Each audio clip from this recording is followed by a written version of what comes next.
Hello बच्चों, आज हम स्टार्ट करेंगे रिफ्रैक्शन थ्रू प्रिज्म।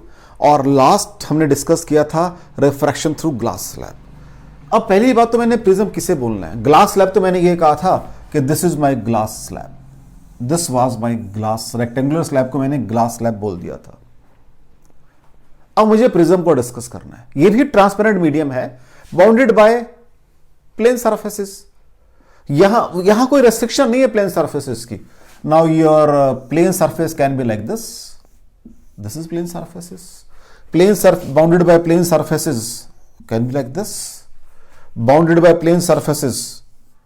चलो ये भी बनाते हैं. This is also a prism. जो मैंने कहा है जिसको ग्लास स्लैब बोला, it is also a prism. But condition क्या है? एक रे से लाइट एंटर करेगी, दूसरे से एमर्ज होगी। वो जो दो सरफेसेस हैं वो प्लेन होनी चाहिए plus inclined to each other होनी चाहिए। लाइक मैंने कहा रे ऑफ लाइट मेरी यहां से सपोज एंटर की, चलो यहां से एंटर करते हैं, ये नॉर्मल प्लॉट किया, बेंड्स टुवर्ड द नॉर्मल, और यहां से वो बाहर आ गई, सपोज कर लीजिए, जस्ट सपोज कर लीजिए। तो इन दोनों के बीच का एंगल ये आपका ऐसे प्रिज्म काम करेगा। यहां पर सपोज कर लीजिए रे ऑफ लाइट ऐसे आई, बेंड्स टुवर्ड द नॉर्मल, ऐसे बाहर आ गई। यहां पर सपोज मैं नॉर्मल प्लॉट किया, पहले रे ऑफ लाइट आपकी सपोज कर लीजिए यहां से आ रही है अंदर, बेंड्स टुवर्ड द नॉर्मल, यहां से बाहर आ गई, सपोज कर लीजिए। अब ये एंगल बन जाएगा। जो दो इंक्लाइंड, इवन यहां पर भी कर सकते हो आप। एक रे ऑफ लाइट ऐसे एंटर की, बेंड्स टुवर्ड द नॉर्मल, यहां से बाहर आ गई, this is a prism. So prism में कोई हार्ड एंड फास्ट नहीं है कि मुझे एक पर्टिकुलर शेप चाहिए। प्रिज्म तो इवन जो स्लैब थी ये भी आपका प्रिज्म का काम कर सकती है। तो मैंने क्या कहा, bounded by any number of surfaces, but the condition is वो दो सरफेसेस, एक जिसमें से लाइट एंटर कर रही है, दूसरी जिसमें वो एक दूसरे को इंक्लाइंड और प्लेन होनी चाहिए। अब ये पॉसिबिलिटी नहीं है कि यहां से आके यहां जाएगी तो मैं इसको प्रिज्म बोलूंगा, नो। तो जो एडजेसेंट टू साइड्स होंगी, जो साथ साथ वाली होंगी, उनके जो बीच, उनमें उसको अगर उनमें से इंसिडेंस और रिफ्रैक्शन हो रहा है तो मैंने इसको प्रिज्म बोल देते हैं। लेकिन हम रेगुलर शेप के यूज करते हैं, आइदर इक्विलेटरल प्रिज्म जिसमें तीनों एंगल 60 डिग्री के होंगे। ये भी बड़ी कंडीशन होती है कि एक एंगल 90 डिग्री का और बाकी दो आपके 45 डिग्री के। तो इसको क्या बोलते हैं, राइट एंगल प्रिज्म बोलते हैं, आइसोसेल्स राइट एंगल प्रिज्म। इसकी शेप में ऐसे ना बना के ऐसे दिखा देता हूं, बाद में घुमा देंगे ना, जब यूज करेंगे इसको तब घुमा देंगे। ये एंगल 90 डिग्री का, इसको ए बोल दो, ये एंगल 45 डिग्री का और ये एंगल भी 45 डिग्री का, साइडें बराबर हैं, साइडें भी बराबर हैं। या ये भी पॉसिबिलिटी है, एक एंगल 90 डिग्री का और ये एंगल थीटा मान लो, ये 90 है, इसका मुझे पता नहीं कितना, 90 में थीटा होगा, फिर ये भी पॉसिबिलिटी है। तो हम फॉर ऑप्टिकल मेजरमेंट हम रेगुलर शेप पे, लेकिन ये सब प्रिज्म है आपके। There is no hard and fast कोई रेगुलर शेप होनी बहुत जरूरी है कि तभी मैं उसको प्रिज्म बोलूंगा, नहीं, ऐसा कुछ नहीं है। So prism can be of any shape, means any transparent medium bounded by any number of plane surfaces, that is your prism. वो सरफेस एक में जिसमें इंसिडेंस हो रहा है और जिसमें से रिफ्रैक्शन हो रहा है, उन दोनों के बीच के एंगल को एंगल ऑफ प्रिज्म और रिफ्रैक्टिंग एंगल बोलते हैं। तो इसका मतलब ये प्रिज्म कब बोलूंगा, जब ये दोनों साथ साथ होंगी, या इन दोनों की बात करूंगा, या इन दोनों की बात, या इन दोनों की। ये नहीं हो सकता कि यहां से इंसिडेंस हुआ और यहां से रिफ्रैक्शन हुआ, मैंने कहा ये प्रिज्म है, नो, आई कैन नॉट से इट प्रिज्म। ऐसे तो यहां पर भी पढ़ा था मैंने, यहां से आ रही थी तो ग्लास स्लैब थी, फिर वो तो मेरी वो एक अलग प्रोसेस था, दैट वाज एक स्लैब। तो मैंने प्रिज्म को बोलना है जब दो साइडें साथ साथ हैं और वो एक दूसरे को इंक्लाइंड है, इसमें इंसिडेंस, इसमें से रिफ्रैक्शन, मैंने इसको प्रिज्म बोल दी है। अदरवाइज अगर मैं यहां और यहां की बात करूंगा तो ये ग्लास स्लैब है, कोई डाउट हो तो पहले तो मुझे प्रिज्म क्लियर हो जाए, व्हाट इज प्रिज्म। अब मुझे क्या करना है, रिफ्रैक्शन थ्रू प्रिज्म और उसमें से कितना डेविएशन होगा जब रे पास करेगी, वो बात करनी है। ठीक है बच्चा, तो मुझे स्टडी करना है basically either refraction through prism और deviation when light passes through a prism.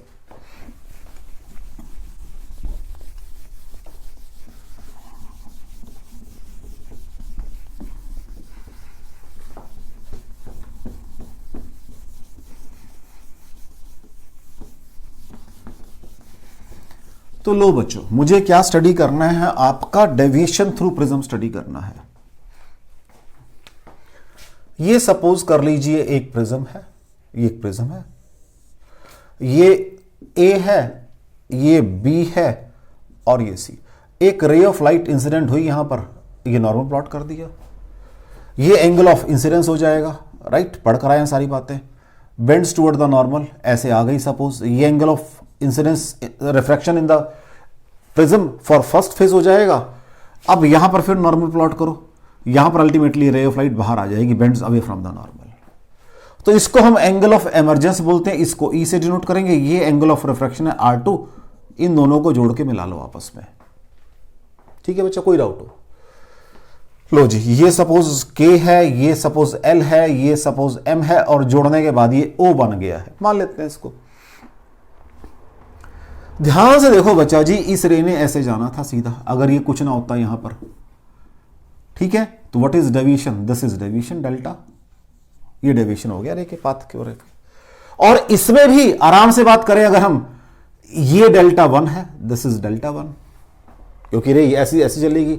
और यहां की बात करेंगे अगर, तो हम यहां पर भी निकाल सकते हैं कि इस रे ने जाना था, दिस इज माई डेल्टा 2। तो एक डेविएशन एट फर्स्ट फेज है, एक डेविएशन एट सेकंड फेज है। इनको भी जब चाहूंगा मैं यूज करूंगा न्यूमेरिकल्स में, लेकिन अभी तो मुझे नहीं चाहिए ये, अभी तो मुझे नहीं चाहिए। जब चाहिए होंगे तब यूज करूंगा इनको भी मैं, जब चाहिए होंगे तब यूज करूंगा इनको भी मैं। रे ऐसे चली जानी थी, अब यहां पर क्या हुआ, रे ने जाना था सीधा, रे होगी डेविड, ये डेल्टा 2 है। तो अब चेक कर लो, अगर मैं इसको और इस वाले को मिला दूं, वही तो बन रहा है, डेल्टा 1 प्लस डेल्टा 2, वही तो है भाई। ये रे ऐसी चली गई, ये डेल्टा 1 है, चेक कर लो, ये डेल्टा 2 है नीचे वाला, वही तो टोटल डेल्टा है। कोई डाउट हो? What is the deviation? Deviation अब आराम से बात करते हैं। दिस इज माई डेविएशन, ठीक है। अगर मैं इसको पीछे को प्रोड्यूस करूं like this is deviation delta, और तो कुछ नहीं है, यही तो डेविएशन आ रहा है आपके पास। इसको एक नाम दे लेते हैं, एन नाम दे लिया। इन ट्रायंगल LNM, उस ट्रायंगल का ये एक्सटर्नल एंगल है डेल्टा। कितना है? Angle LNM। चेक कर लो भाई, एन के ऊपर एंगल बन रहा है LNM ट्रायंगल। सॉरी, इसको भी नाम देना पड़ेगा, इसको नाम दे लो, सपोज कर लो, गिव एनी नेम, MNP नाम दे लो। Angle MNP, angle MNP is delta, angle MNP is delta. अब किसके बराबर है? सम ऑफ इंटरनल एंगल्स होता है, is equal to NLM, angle NLM, ठीक है जी, plus NML, plus NML। Check कर लो बच्चा जी, ये अंदर वाला एंगल, ठीक है, और ये अंदर वाला एंगल, राइट। कोई डाउट हो इसके अंदर? कोई डाउट हो बच्चा जी?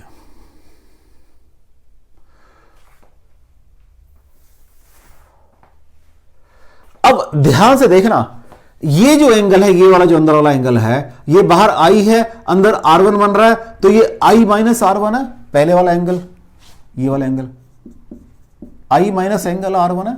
चेक कर लो बच्चा जी, प्लस। अगर हम इस एंगल की बात करें, ये बाहर सारा E है, उसमें से R2 घटा दूं तो अंदर वाला एंगल आ जाएगा, plus E minus R2। Check कर लो भाई, तो यहां से आ गया I plus E minus R1 plus R2। कोई डाउट हो बच्चा जी? This is my delta, this is my delta I। अब चेक करो, एक क्वाड्रिलेटरल है ALOM, एंगल L कितना है? 90 डिग्री, एंगल M कितना है? 90 डिग्री। क्वाड्रिलेटरल के टोटल एंगल कितने होते हैं? 360 डिग्री। ये दोनों 180 हो गए, तो A प्लस O भी 180 होगा। Angle L plus angle M, इसको ऐसे लिखता हूं मैं, angle L plus angle M 180 degree. Check कर लो भाई, तो एंगल A प्लस O को भी 180 डिग्री होना पड़ेगा, A प्लस O को भी 180 डिग्री होना पड़ेगा, अच्छा जी, अब ट्रायंगल आ जाओ LOM के अंदर, क्या हो जाएगा R1 plus R2 plus angle O 180 degree. इन दोनों को कंपेयर करो, यहां से क्या आ रहा है, A बराबर R1 प्लस R2 आ रहा है, पुट करो। सो what is delta, I plus E minus A। इतना डेविएशन हुआ है भाई न्यूमेरिक वैल्यू वाइज, कि अगर आपको एंगल ऑफ इंसिडेंस पता है, आपको एंगल ऑफ इमर्जेंस पता है, दोनों को ऐड करो, उसमें से ए को माइनस कर दो, जो एंगल ऑफ प्रिज्म है, this is angle of prism. ध्यान रखना, जो इनक्लाइंड सरफेसेस के बीच का एंगल है, that is your refracting angle, उसको ही एंगल ऑफ प्रिज्म बोलते हैं। ये नहीं आप कोई और एंगल ले लोगे, नहीं। अगर आपका ये एंगल 60 है तो 60 होगा, 30 है तो 30 होगा, 90 है तो 90 होगा, जो भी है वो दिया होगा आपको, उसके अकॉर्डिंग काम करना। अगर यहां से थोड़ा सा और ध्यान दें, थोड़ा सा और ध्यान दें कि ये ए तो फिक्स होगा प्रिज्म का, तो डेल्टा डिपेंड कर रहा है आई और ई के ऊपर, डेल्टा डिपेंड कर रहा है आई और ई के ऊपर। तो क्या मैं इसको ऐसे लिख सकता हूं, डेल्टा बराबर है रूट आई का स्क्वायर प्लस रूट ई का स्क्वायर माइनस ए। चेक कर लो बच्चा, कोई फर्क नहीं पड़ा।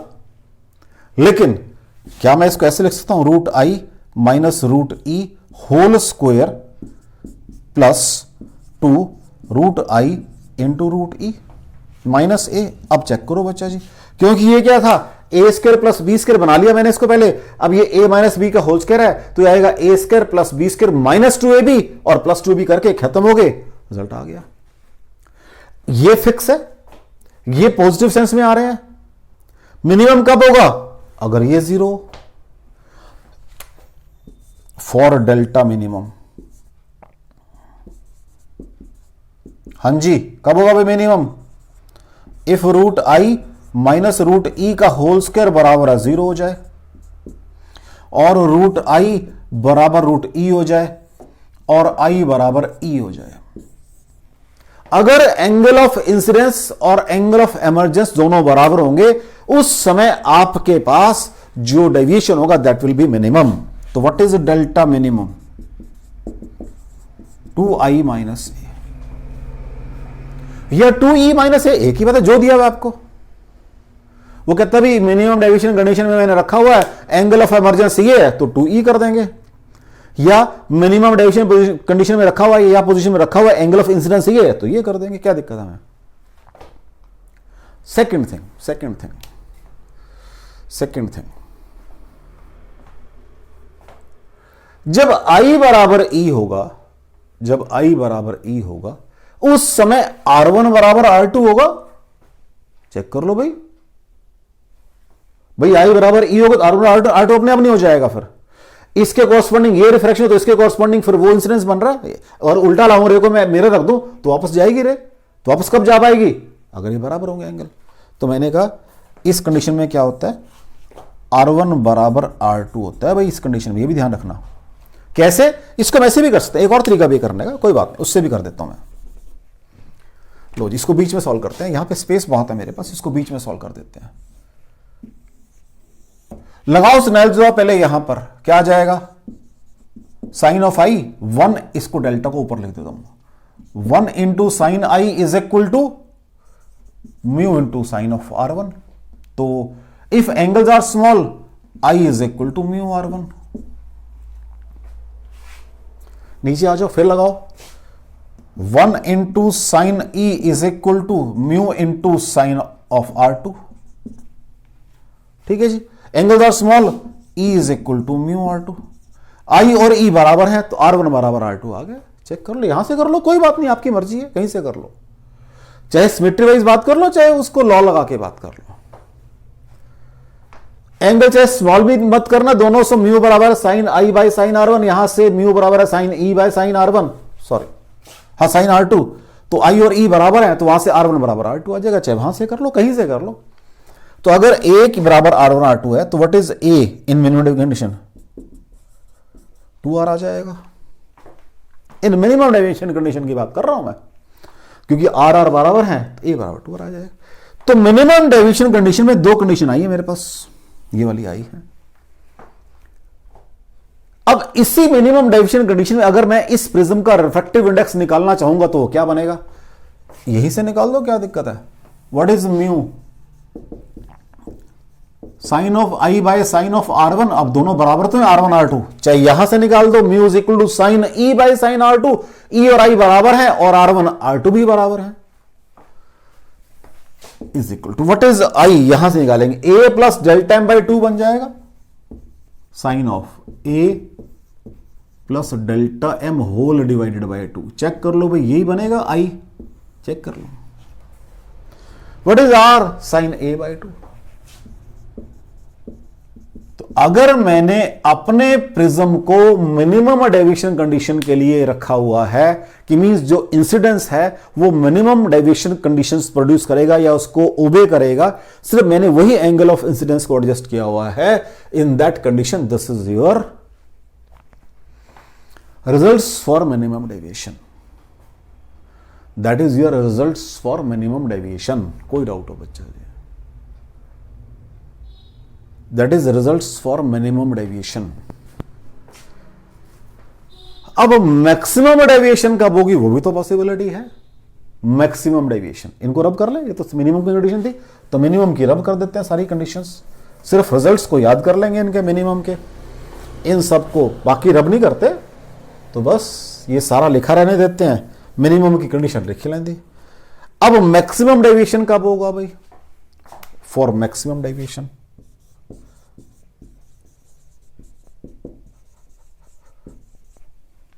हमें तो यही पता भी मैक्सिमम एंगल ऑफ इंसिडेंस के लिए आई बढ़ेगा तो ई बढ़ेगा, हम तो यही मान के चल रहे हैं। या मैंने एक काम और किया, इस मिनिमम डेविएशन का ग्राफ भी प्लॉट करके देखा, वो ग्राफ ऐसा आता है बच्चा जी, डेविएशन वर्सेस इंसिडेंस का ग्राफ ऐसा आता है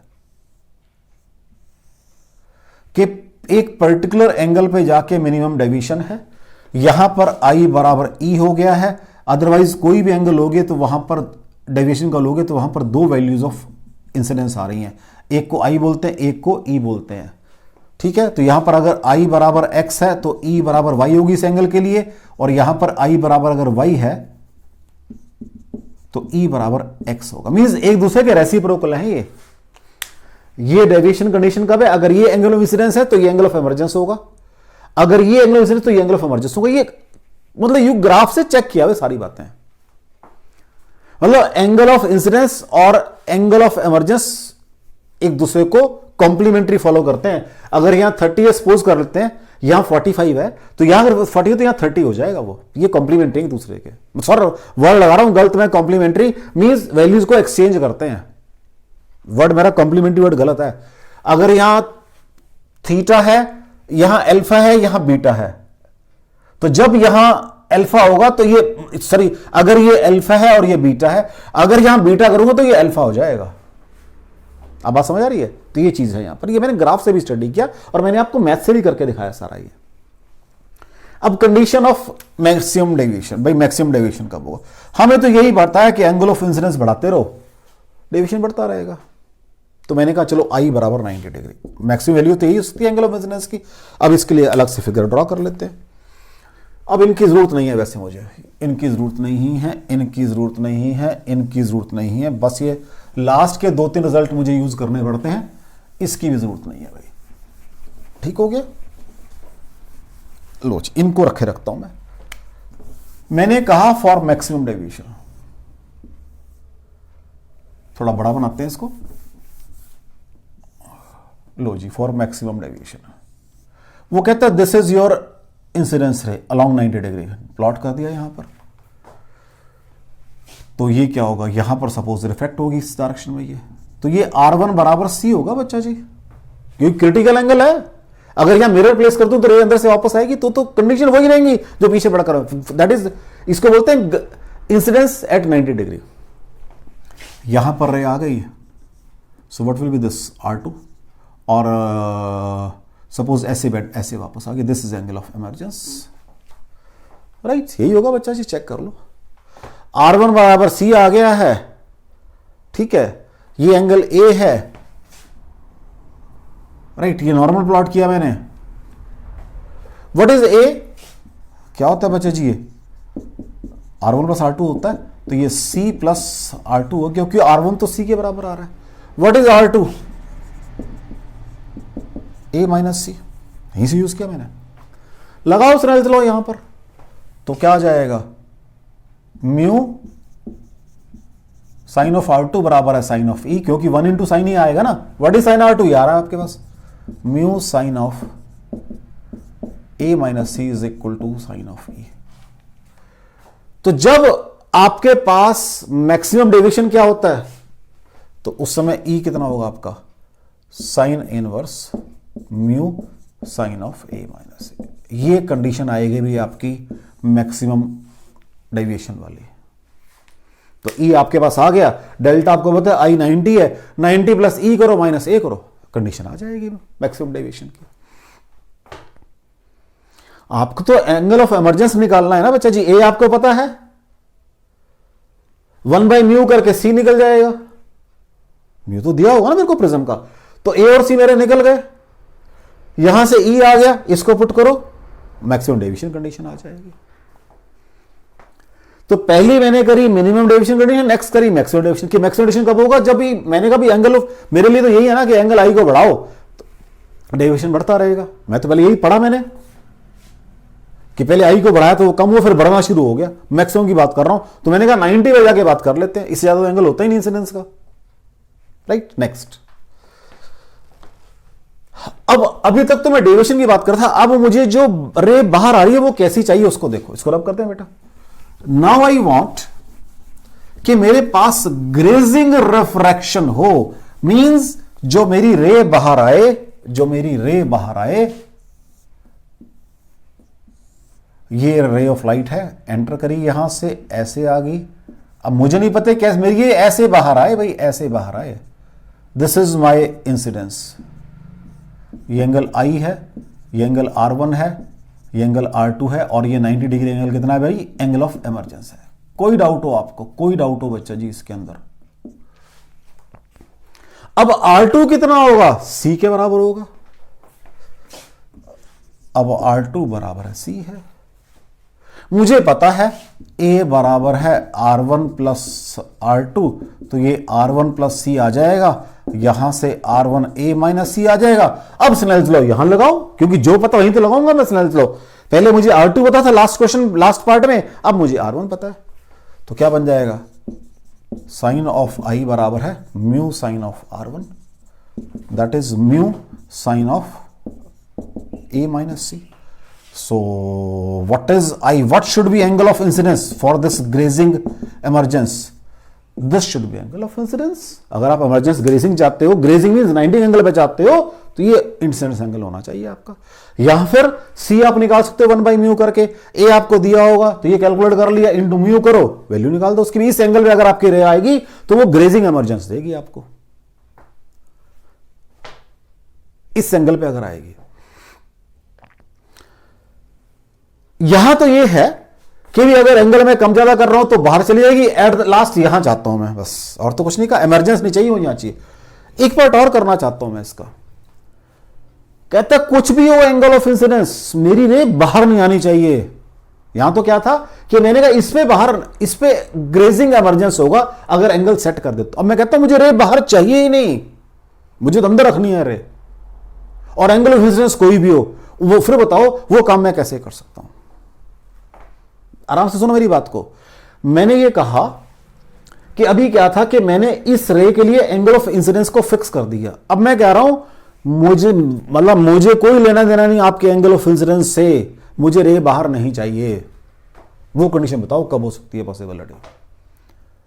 आई नीड नो इमरजेंस, मुझे चाहिए ही नहीं इमरजेंस.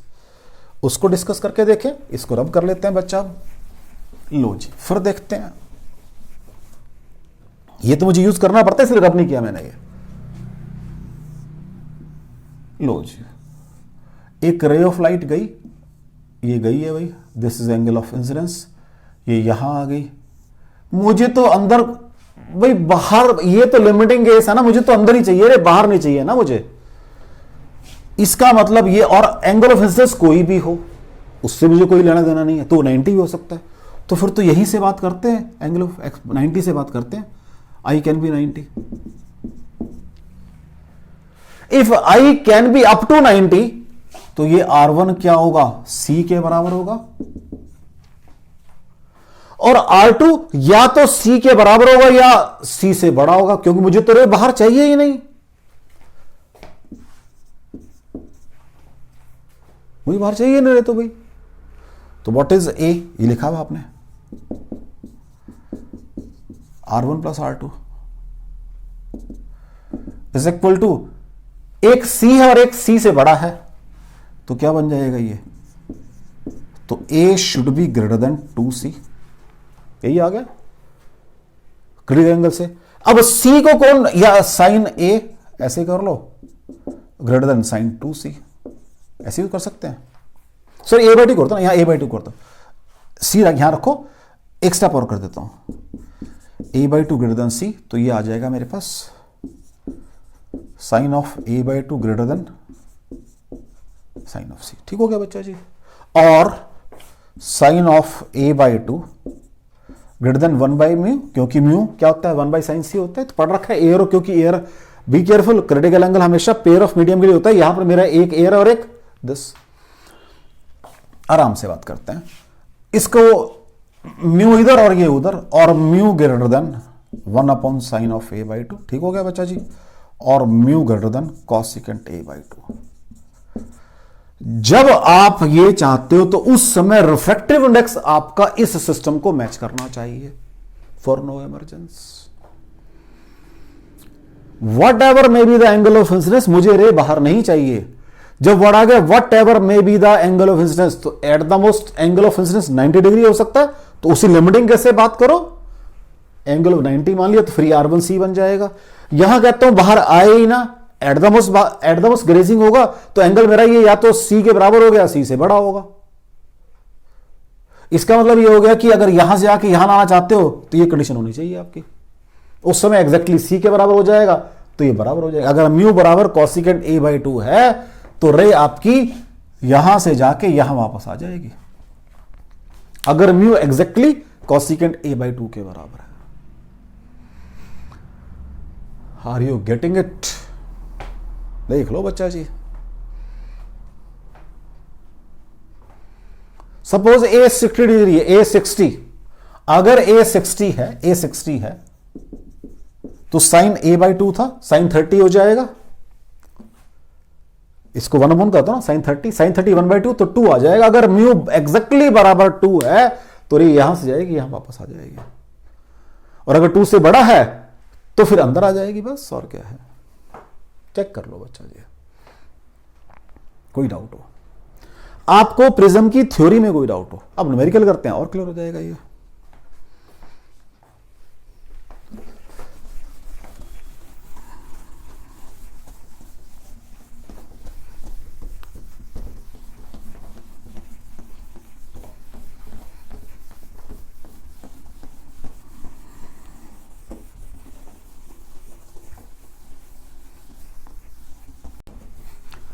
लो जी, अब इसी को थोड़ा सा और एक्सटेंड करते हैं।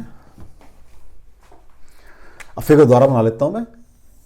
ये भाई मेरे पास, अभी मैंने क्या कहा, ये मेरे पास इंसिडेंट रे है, यहां नॉर्मल प्लॉट किया, ये एंगल I है, ये डाइवर्ट कर गई, इसको मैंने R1 बनाया हुआ है, ये मेरे पास R2 है, ये ऐसे आगे, दिस इज माई E, यही सारा काम किया, और ये मेरा A है, यही सारा काम किया। इसी से सारे रिजल्ट निकाले थे मैंने, और रिजल्ट क्या क्या निकाल रखे हैं मैंने, A बराबर है R1 प्लस R2 और डेल्टा बराबर है I plus E minus A। ये दो मेरे मेन रिजल्ट हैं। If prism is thin, for thin prism, इसके लिए बात करनी है अभी मुझे। तो अगर प्रिज्म मेरा पतला होगा तब कैसे काम करेंगे, कहता लगाओ यहां पर एंगल ऑफ स्नेल्स लॉ, इस पॉइंट पे 1 इंटू साइन ऑफ I बराबर है mu into sine of R1। If angles are small, क्योंकि पतला प्रिज्म है, I बराबर है म्यू R1। लगाओ M इस पॉइंट के ऊपर, क्या बन जाएगा 1 इंटू साइन E बराबर है म्यू इंटू साइन R2। यही होगा बच्चा जी, यही होगा। देखो फिर तो what is angles are small, mu R2, दोनों को ऐड कर लो। I प्लस E बराबर है mu common R1 plus R2, तो ये म्यू A बन गया बच्चा जी, पुट करो डेल्टा के अंदर। सो what is delta, I plus E कितना बन गया, म्यू A माइनस A तो ये बन गया म्यू माइनस 1 इंटू ए। अब अगर तो angle of prism if A is up to 10 degree तब तो चलेगा फॉर्मूला ये वाला, और अगर एंगल बड़ा है तब चलेगा फॉर्मूला ये वाला। अब दो फॉर्मूले बन गए आपके पास, दो फॉर्मूले बन गए आपके पास, देख लो। न्यूमेरिकल करते हैं ये और क्लियर होंगे, अभी न्यूमेरिकल्स करते हैं तो ये अभी और क्लियर होंगी चीजें।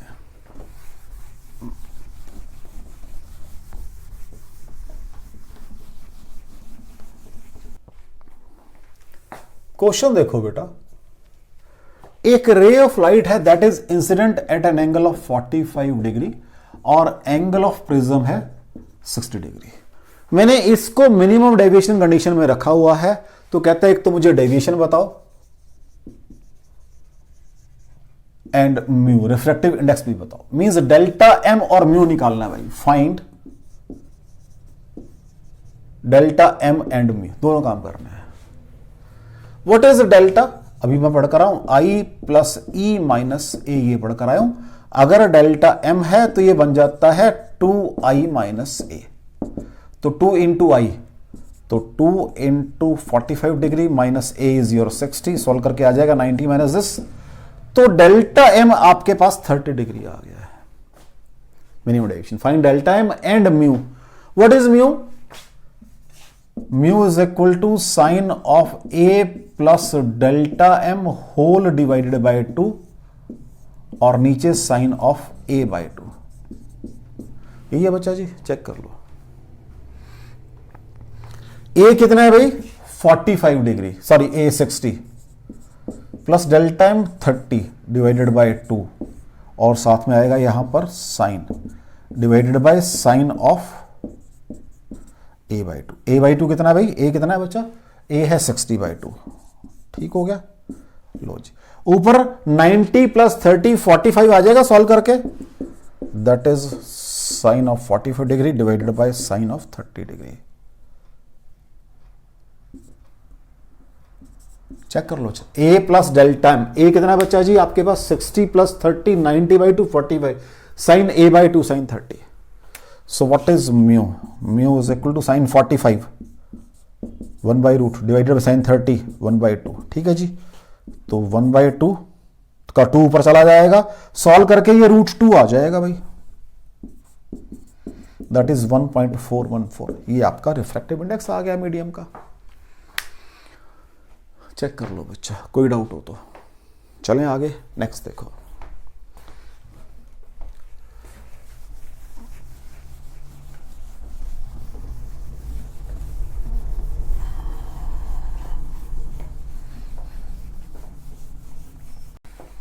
अब नेक्स्ट क्वेश्चन क्या है बच्चा? देखो नेक्स्ट क्वेश्चन देखो, नेक्स्ट क्वेश्चन देखो।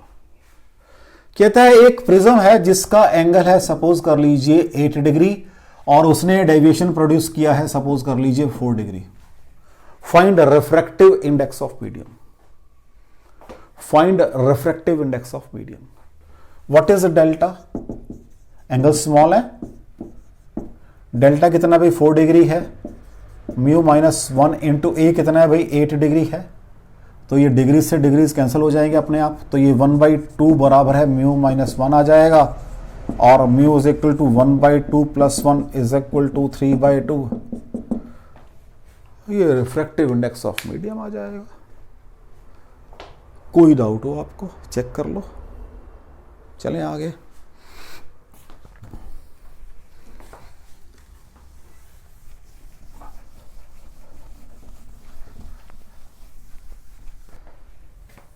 नेक्स्ट क्वेश्चन देखो बेटा, एक प्रिज्म है जिसका रिफ्रैक्टिव इंडेक्स है √2, placed in minimum deviation position. Minimum deviation position means result delta M वाले चलेंगे भाई। जो एंगल ऑफ इंसिडेंस है that is twice of angle of refraction within the prism. ये दिया हुआ कंडीशन साथ में, कहता है इस प्रिज्म का ए निकालो कितना होगा। What is it? ए क्या होता है बच्चा जी? R1 प्लस R2 और डेल्टा कितना होता है I plus E minus A। अगर मैं प्लेस करता हूं इसको मिनिमम डेविएशन कंडीशन में, उस समय क्या हो जाता है, A बराबर R1 बराबर R2 हो जाता है और डेल्टा M बन जाता है 2I माइनस A। ये सब पता है मुझे, ये तो कंडीशन है। अब वो कहते हैं I बराबर 2R है, ध्यान रखना जरा।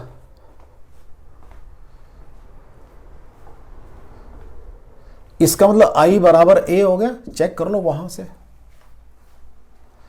What is delta M? 2A minus A is equal to A आ गया बच्चा जी, चेक कर लो सारी बातें। What is mu? क्या होता है, sine of A plus delta M by 2 upon sine of A by 2, यही होता है बच्चा जी। साइन ऑफ डेल्टा M कितना आ गया, A प्लस A बाई 2, ये साइन A बन गया और नीचे साइन ऑफ A बाई 2 आ गया। चेक कर लो बच्चा जी, चेक कर लो बच्चा जी, कोई डाउट हो उसके अंदर? ऊपर है sine A plus delta M, delta M भी A बन गया तो 2A बाई A बन गया और नीचे साइन A बाई 2 है, तो ऊपर क्या आ जाएगा, 2 sine of A by 2 cos of A by 2, ये तो मेरा ट्रिग्नोमेट्री का मैथ है, और sine of A by 2। Sine A by 2 cut गया तो म्यू कितना है, ये mu is equal to 2 cos A by 2 आ गया। म्यू दिया हुआ है √2, वैल्यू पुट कर दो, तो √2 divided by 2 is equal to cos of A by 2, और cos of A by 2 is equal to 1 by √2 is equal to cos of 45 degree, और A बाई 2 45, A बराबर 90 डिग्री आ जाएगा बच्चा जी एंगल ऑफ प्रेशर, कोई डाउट हो? Again condition of minimum deviation लगा दी मैंने, तो चेक कर लो। चलें आगे।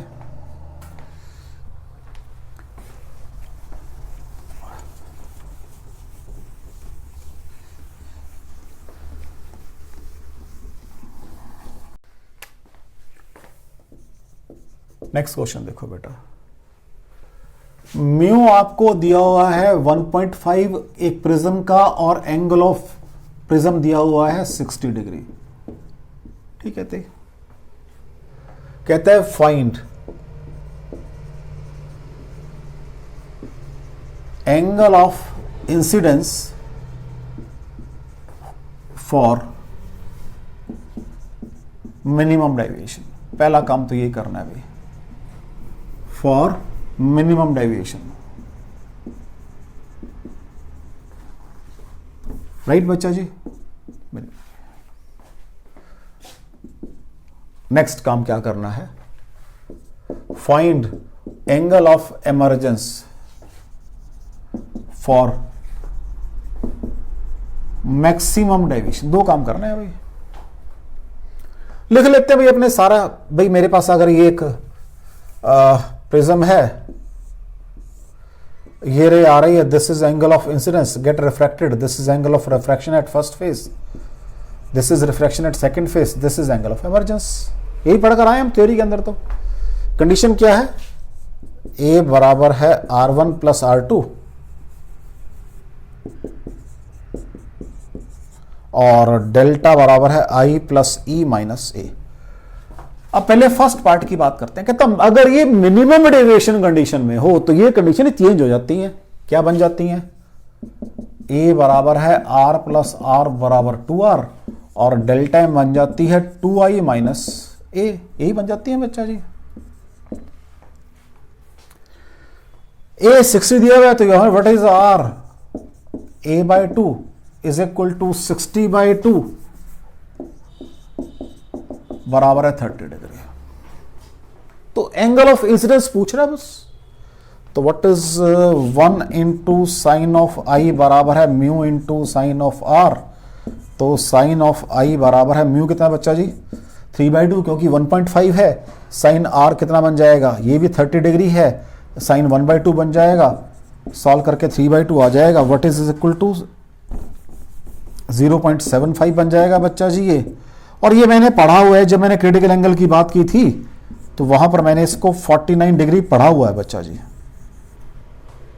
ठीक हो गया, पहला पार्ट प्रूव हो गया।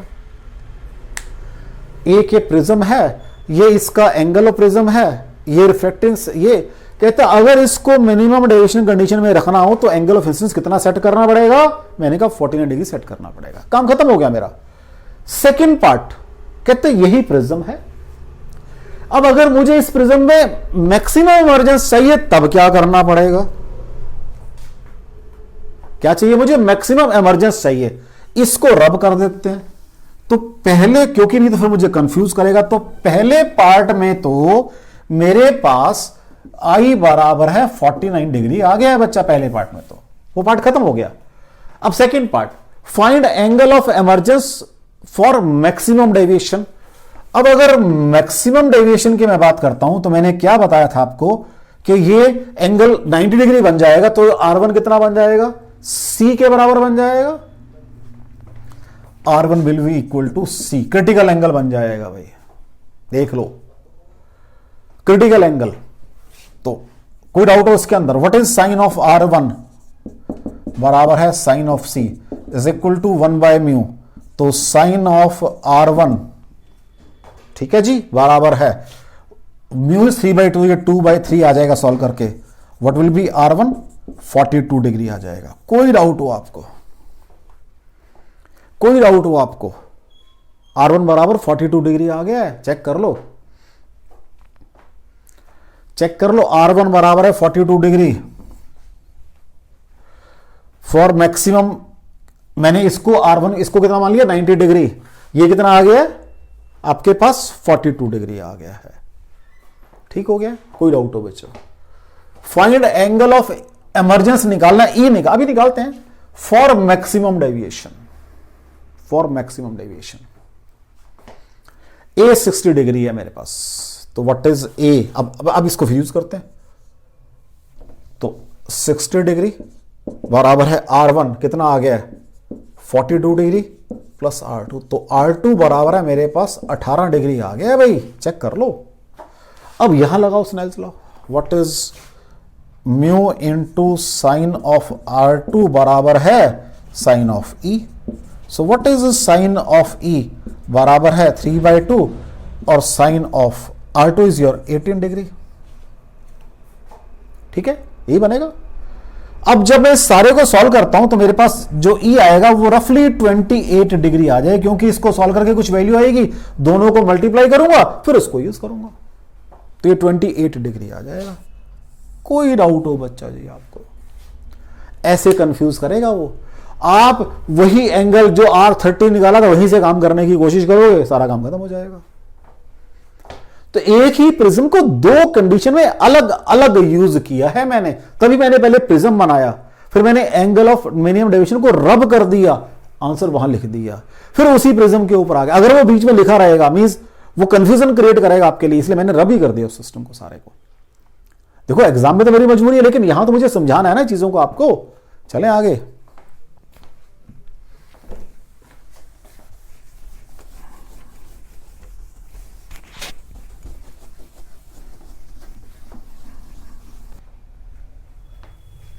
नेक्स्ट देखो बेटा, एक आइसोसेल्स प्रिज्म है इस तरह से, राइट, मींस दोनों साइडें बराबर हैं, इसको एंगल ऑफ प्रिज्म बोलते हैं बेटा, ए बोलते हैं इसको। जब साइडें बराबर है तो एंगल भी बराबर होंगे, लेकिन मुझे पता नहीं है कितने हैं, मुझे पता नहीं है, ठीक हो गया। तो चलो मैंने फिर बना लिया ये, वो आपको समझाने के लिए यहां फिगर बनाऊंगा सारी मैं आपकी। कहते हैं इस फेस को मैंने सिल्वर किया हुआ है इसकी, और एक रे यहां पर नॉर्मली आ रही है, नॉर्मली लाइक इसके नॉर्मल, तो सीधी जाएगी भाई अनडेविएटेड। कहते यहां से वो रिफ्लेक्ट हुई बिल्कुल बराबर एंगल पे लाइक दिस, और जब बाहर आई तो वो ऐसे बाहर आई, normally normal to the base बाहर आई है। पहले क्वेश्चन समझ लो बेटा जी, फिर बात करते हैं। कहता है एक आइसोसेल्स प्रिज्म है, दोनों साइडें बराबर हैं, इसको तो मैंने नाम देना ए एंगल है, ये अल्फा अल्फा एंगल है, बराबर एंगल है ना, और मुझे इस ए को फाइंड आउट करना है, ये मेरा जॉब है। कहता मैंने इसकी एक फेस सिल्वर की हुई है, एक रे नॉर्मली आ रही है इस फेस के ऊपर, किसके ऊपर, ए बी के ऊपर नॉर्मली आ रही है, तो सीधी जाएगी अनडेविएटेड, यहां से रिफ्लेक्शन होगा, यहां आएगी, और फिर अल्टीमेटली नॉर्मल टू बेस बाहर आ रही है, फाइंड एंगल ए, ये क्वेश्चन है भाई मेरा। मैंने क्या किया, यहां पर एक नॉर्मल प्लॉट किया, इस एंगल को आई लिखा। अब भाई ये एंगल ऑफ प्रिज्म ए है, ये 90 है, तो ये 90 माइनस ए, तो ये जो आई है, ये आई ध्यान से देखना, ये आई है, तो आई बराबर ए आ जाएगा, चेक कर लो। यहां फिर मुझे नॉर्मल प्लॉट करना पड़ेगा, तभी तो बात बनेगी, तभी तो एंगल बराबर करूंगा। इस एंगल को बीटा सपोज कर लेता हूं मैं, क्योंकि नया एंगल सपोज करना पड़ेगा। या तो I1 I2 करो, मैंने नाम ही क्यों चेंज करने, चाहे I1 I2 कर दो चाहे बीटा कर दो, आपकी मर्जी है। अब ध्यान से देखो, इसके ऊपर नॉर्मल ये है और इस पे नॉर्मल ये है, ये एंगल भी बीटा है क्योंकि बराबर होते हैं एंगल बिल्कुल। एक नॉर्मल ये है इस साइड के ऊपर, इस पे नॉर्मल ये है, ये एंगल बीटा है और ये एंगल अल्फा है, तो बीटा बराबर अल्फा आ जाएगा। ज्योमेट्री कह रही है कि भी दो लाइनें हैं, पहले दो नॉर्मल हैं, कौन कौन से, एक ये नॉर्मल और ये इस साइड पे नॉर्मल है, ये इस साइड पे नॉर्मल है, तो जो साइडों के बीच का एंगल आएगा वही नॉर्मल के बीच का एंगल आ जाएगा। तो मेरे पास बीटा बराबर अल्फा आ गया। लेकिन अब ये और ये दोनों नॉर्मल ड्रॉ किए, ये दोनों पैरेलल हैं, ये एंगल भी आई है, तो यहां से बीटा बराबर 2i आ जाएगा बच्चा जी, चेक कर लो। ये 2i और ये बीटा बराबर 2, ये दो पैरेलल लाइनें हैं, ये लाइन कट कर रही है, तो ऑल्टरनेट एंगल बराबर होते हैं, हमने उधर उधर वाले, ये 2i और ये बीटा बराबर 2i, चेक कर लो। इसका मतलब अल्फा बराबर 2i आ गया और अल्फा बराबर 2a आ गया, चेक कर लो भाई। अब यहां पर a प्लस अल्फा बराबर है 180 डिग्री, ठीक है जी। अल्फा कितना आ रहा है, 2a आ रहा है, तो a प्लस 2a बराबर है 180 डिग्री, 5a बराबर है 180 डिग्री और a बराबर है 36 डिग्री। कोई डाउट हो बच्चा जी आपको इसके अंदर, कोई डाउट हो बच्चा जी आपको इसके अंदर, चेक कर लो, कोई डाउट हो तो। आज मैंने आपको यह बताया है कि अगर आपके पास प्रिज्म है, उसमें से डेविएशन को मुझे कैसे स्टडी करना है, ठीक है बेटा। बाकी फिर नेक्स्ट टाइम डिस्कस करेंगे।